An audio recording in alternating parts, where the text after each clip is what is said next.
Magandang maulang gabi sa inyong lahat. Ito naman po ang inyong kaibigan sa ere, ang kalusugan at kapayapaan. Atin na pong umpisahan ngayon.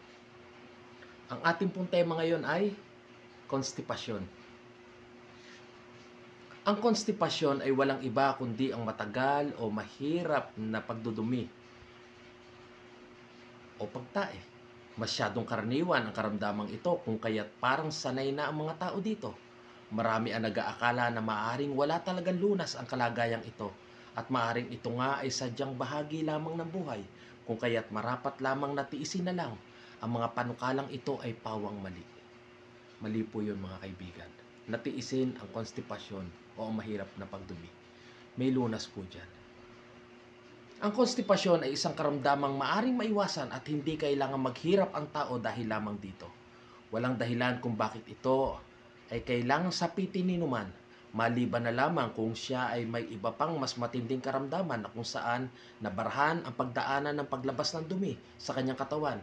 Kung ang hirap ng pagdudumi ay hindi agad bigyang pansin at lunasan, ang gawain ng iba pang bahagi ng katawan na nagpapalabas ng dumi katulad ng baga, bato, balat at limpo ay nagkakandahirap-hirap sa dobling gawain. Dahilan kung bakit ang konstipasyon ay tinaguri ang ina ng mga karamdaman. Ito rin ang dahilan kung bakit mahaba ang aming paliwanag tungkol sa karamdamang ito upang mailarawan lamang sa inyo kung ano-ano ang mga pinagmumulan nito at kung ano-ano ang masasamang bunga nito sa atin. Maraming mga manggagamot ang naniniwala na kung ang konstipasyon ay ganap lamang na mawawala sa sanlibutang ito, napakadaming karamdamang dulot nito ang maiiwasan. Tama po yun. Kumbaga, ang tawag nga nila rito ay, di ba? Mother of all disease. Dahil sinabi sa aklat na ito na nahihirapan ang ibang uri ng bahagi ng katawan tulad ng baga, bato, balat at limpo kung ang ating kolon ay hirap na hirap sa mga natatagong dumi nito. Ngayon, ano ang sanhi nito? Ang karamdamang ito ay bunga ng matagal na pananatili ng bulok na dumi sa loob ng katawan ng tao. At ito naman ay bunga ng mabagal na pagkilos ng malaking bituka, bowels. Ito ay sinisisi sa madalang na pagkain ng mga pagkain mayaman sa hilatsa o fiber na katulad ng prutas at gulay. Dapat nating tandaan na makabagong pagkain sa ngayon ay halos walang maiwang hilatsa kapag natunaw o maliban pa dito ay pinagmumulan din ng kabag or gas sa tiyan o sikmura. Ang konstipasyon ay bunga din ng maling kombinasyon ng pagkain katulad ng paghahalo ng gatas at asukal sa ice cream kondensada at iba pa. Katulad ng paghalo ng patatas at karne at paghahalo ng gulay at prutas sa isang kainan.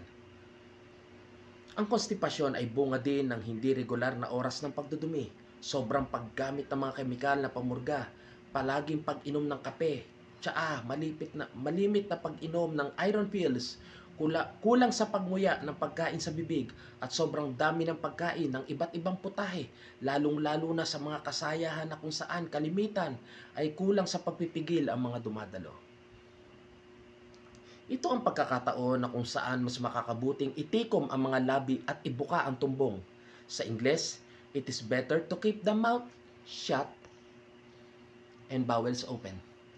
Yung sa ibaba.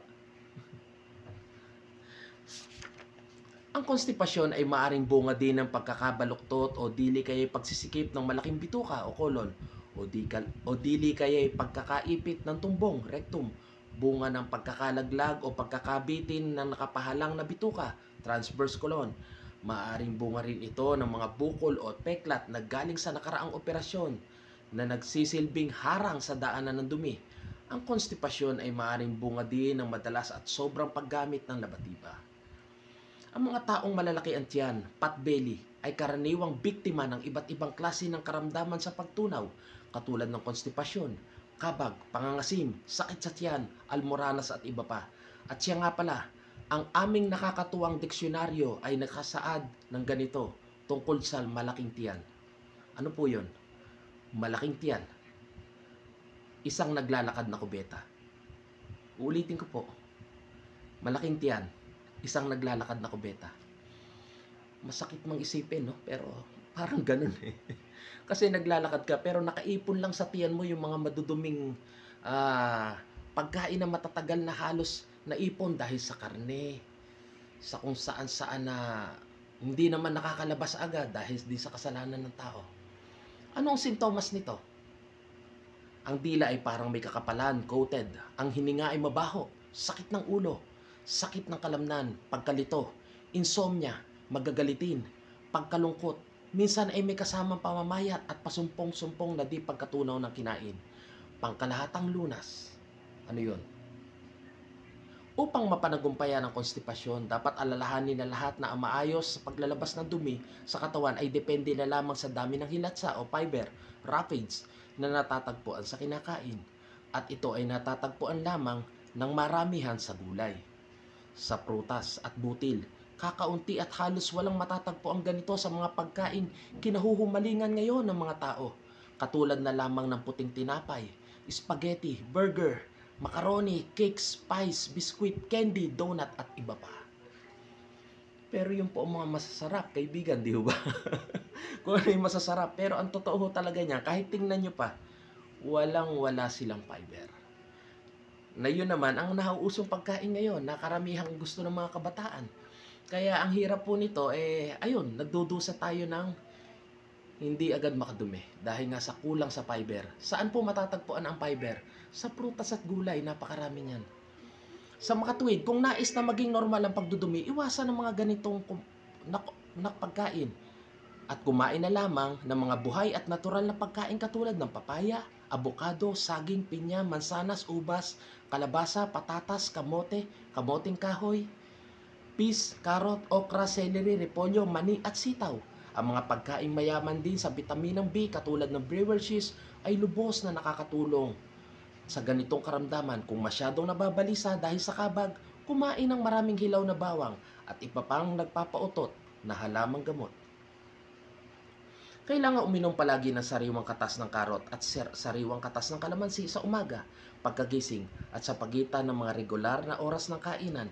Ang mga ito ay mahusay na tagapaglinis ng mga daanan ng dumi at pumapatay ng mga mikrobyong sanhi ng pagkakabulok ng matagal na nananatili na dumi sa loob ng malalaking bituka.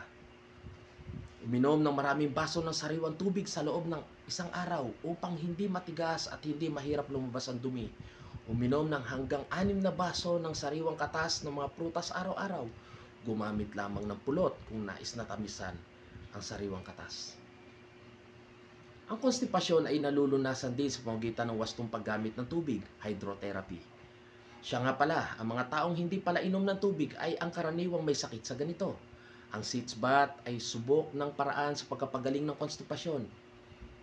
Ito ay maaaring isasagawa sa kahit na ilang beses sa loob ng isang linggo. Subalit ang 3 hanggang 4 na beses ay sapat na. Ang paglalagay din ng mainit na pumentasyon sa tiyan ay may kasamang kaunting masahe ay lubhang nakakatulong. Ang sitz bath ay mainam na isagawa kung ang pasyente ay nagpapahinga at maluwag ang pakiramdam. Ang regular na ehersisyo katulad ng marahang paglalakad, paglangoy, pagbibisikleta, malalim na paghinga, paghahalaman at nagpapasigla ng malalaking bituka. Mainam na maglakad-lakad sa labas ng bahay pagkatapos na kumain sapagkat ginagawa nitong alisto ang mga daanan ng dumi kung kaya't nagiging mabilis ang eliminasyon. Huwag subukang matulog kaagad pagkatapos na kumain sapagkat samantalang abala ang utak at tiyan sa pagtutunaw ng pagkain, walang matatamong kapahingahan kahit na nakasara ang mga mata at parang natutulog na nga. Kung hindi na makalabas ang dumi sa sobrang tigas nito, kailangan gumamit na ng labatiba. Kung sanggol ang may sinasapit ng ganitong kahirapan, maaring haluan ng kaunting pulang asukal ang pinagsusuhan upang lumambot ang dumi. Kapag labis na nailagay na asukal, maaaring magtain naman. Babala. Kailangan pumunta na sa manggagamot at humingi ng payo kung nararamdaman pa rin ang alin ng mga ito.